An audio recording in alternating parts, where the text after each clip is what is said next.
Campbell's comments, hot to trot. Duncan McPherson, he'll love this little interview. He's pretty excited. Joined by Robbie Morris from New South Wales. Robbie, firstly, thanks for joining Campbell's comments, mate. No, mate, anytime, thank you.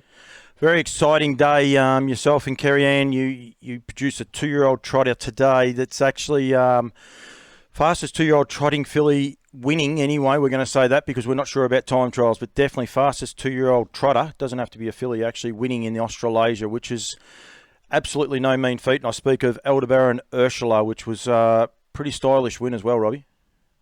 Yeah, she was really good again today.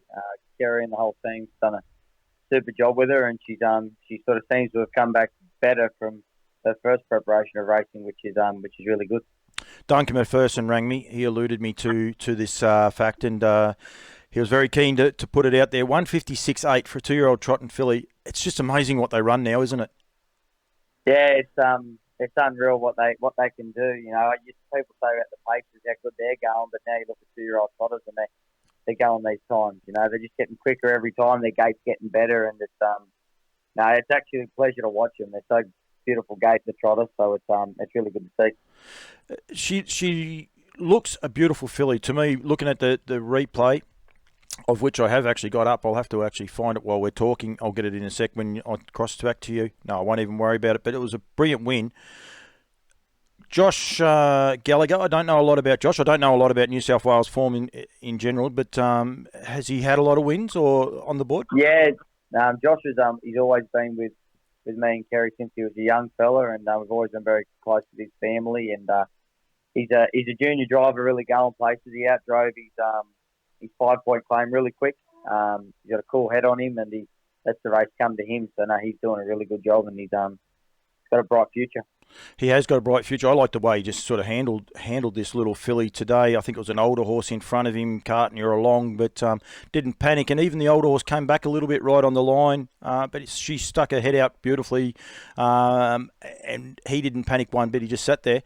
This filly by Yield Boko, who stands at Aldebaran Park, I think for about $1,500, doesn't appear to wear a head check. Looks like she's got a set of Dolly Vardens on. If you've got boots on her behind, they're only a little set of boots. She doesn't look like she wears a hell of a lot of gear at all, mate. No, she's very basic. She's been like that from day dot to even when Joe broke her in, you know, she was just always very natural. Her gait was terrific. She always got over the ground terrific. And you know, from word go, we thought she could be something, but you never like to get too excited. You just like to let them poke along. But you know, the fastest she got, the better she's trotted out, and she just got stronger and stronger as it goes on. She wears a little pair of boots and in behind, little pair of knee boots, and no head check, snaffle bit, and a pair of dollies. And she does wear earplugs, which sort of last time in we didn't actually have earplugs on her, but just getting ready and the mobile racing, getting a bit faster under her belt. I was a bit worried she might get a bit excited, but she doesn't seem to handle. Nothing seems to face her at all. We're quite lucky so far. 6 starts, 4 wins, 20,000 in the bank. But unfortunately, I would imagine for you now probably a little bit of a hard decision because I think she's eligible for being Vic Bred eligible, Breeders' Crown eligible, all those coming up here in Victoria. And with COVID-19, do you have to change stables at some stage shortly? Yeah. Or not so much change, but relocator? Yeah, no, you're getting the scoop hot off the press. She'll be going to Andy and Kate Gaff. Awesome. It's not the end of this week, the start of next week. I spoke to Andy today. He's always been a good mate of mine. And just with COVID and the way everything is right now, we can go with her, but, you know, if things don't change, getting back could be a hassle, and there's just a whole lot of sort of things that have to fall in place, and you just don't know. Everything's so uncertain at the moment. So she's family owned, and I just think it's, you know, me and Kerry had a good chat about it today after she won, and you know, it's too much money I'm not saying she's going to go down there and win or anything like that, but if she goes down there and trots and manages to run a place, it's good money. So yeah, she'll go to Kate and Andy. If she doesn't go at the end of this week, she'll be on David Wilkins or Strength Spot to start of next week he'll look after her anyway. He'll get her down there. Duncan will be very happy, actually, because obviously he also stands Sky Valley there as well, and Aldebaran. What's his name? I forgot his name, actually, Andy and Kate's horse. Geez, I'll be in trouble for that. It's left me. Tornado Valley. That's him. Totally left me. It was there, and it just left the mind. They've had a great success with him, and they know their way around a trotter, actually, Andy and Kate, and they go okay. Are you hoping to be able to come down and potentially drive her, or yeah, I'd probably, with COVID and the way everything is, it probably looks to be no chance. If the opportunity comes, at the end of the day, that's probably up to Andy now. She's very sort of straightforward, and if we could get the opportunity to go, we'd love to. But with everything sort of the way it's fallen out, I'd probably Kate will have to drive her, and we're in good hands there. So I'll be pleased to just watching her and seeing how she handles them steps up in grade. Yeah, absolutely. It's going to be very exciting. Trotters are just coming a long way, mate. Pink Galars on Saturday night, not only beating the older horses, but a 3-year-old filly. Duncan was pretty excited when he rang me today about all this news, but she's trotted 154.3, 3-year-old fillies. You've got a 2-year-old filly as well that's gone 56.8 at Menangle. How are the trotters going up in New South Wales? Like you were saying there before that you've got a few and you're getting a few more around you. Is it getting a bit more exciting? Yeah, definitely. We've got a really good association at the moment that are supporting the trotters, and they're getting more races for them. And I think the last 2 meetings, there was a meeting last night at Canberra that had a trot meeting on it. The first 3 races on the card today were all trotters races at Menangle. There's another trot on Saturday night. So trotters are really going forward leaps and bounds in New South Wales. And where we used to always work 2 or 3 or 4.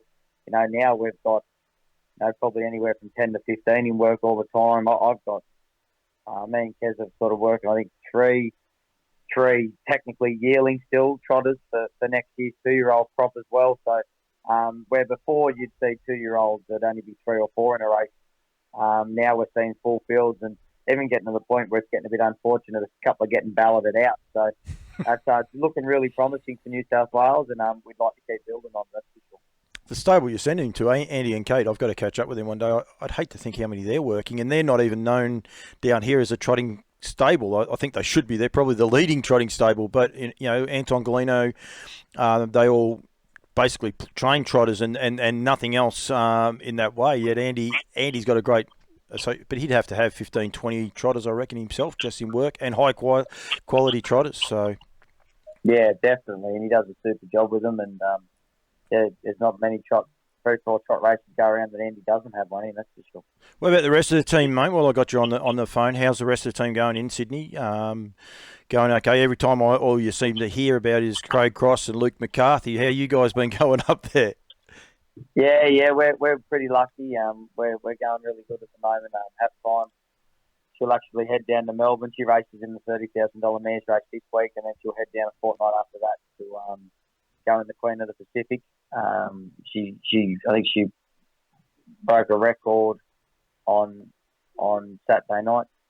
So we're very pleased with her. And sorry, I'm just watching Archie's running in there to the kitchen doing something. Yeah, so we're very pleased with her. She's come on really good, and we've got a lot of nice paces and a lot of nice Kiwis coming through. So we're holding our head above water pretty good, and everything's rolling through pretty smooth. Mate, I don't do a lot of New South Wales interviews, I will say that, but I did try to get Luke McCarthy on just a little while ago to look after Kelly Partners, one of my shirt sponsors as well. With we do a little thing down here called Stable Chat, and he's got a couple of Mick Stanley horses going okay. He gave me the runaround. He's still trying to half give me the runaround. He hasn't come back, so he might do everything else first. But when you see him, you just say, I was on Campbell's comments first, all right? Don't worry about him. He'll be fine. I'll give him a bit of cheek when I see him then. He'll probably apologise to me then, but that's okay. I think he had a little bit on, but he's doing plenty of things, mate. I think what you guys are doing is terrific. Keep sticking with these trotters, that's for sure. And Aldebaran Ersula, well done to you guys, because that's pretty exciting. Do you sit back and say, well, you probably have pacers go that speed all the time, but to have a young trotter go that speed, do you sit back and go, wow? Yeah, definitely. You don't. Me and Kez have never been one to go to race meetings and want to break records. We're happy if they win and they do everything right, to be honest. But probably didn't really get a chance today. We had a number of runners in, and we sort of got home for dinner, and I said to her, not many. It's a pretty good feat doing what she done today. But in saying that, it probably doesn't surprise us either. We always thought, especially following a helmet like she did today. And the scary thing is, Josh never even pulled the earplug. So, she can get trotting, but as long as she keeps doing it right, she looks like she's got a good future. I know Duncan's been on the phone to the Swedes, telling them, and they're just blown away by the time. They're just absolutely in awe of it. So, augurs well, mate. Hot to trot. That's if you talk to Duncan, that's one thing you got to sign off with is hot to trot. He likes his hot to trot, mate. Well done. Keep going with the trotters. Don't you worry about what anyone says up there. You keep producing these trotters. I'm glad you got 3. What are your 3 young ones by? We've actually got a Father Patrick, Wishing Stone, and a Sebastian K, and they all seem to trot really nice. So hopefully I don't think we get so lucky we'll have another Aldebaran Ersula, but he's hoping. Never know. Duncan will look after you with a service fee this year. Don't you worry about that. Aldebaran Park, they do great things. All right, Robbie, thank you very much for your time, mate.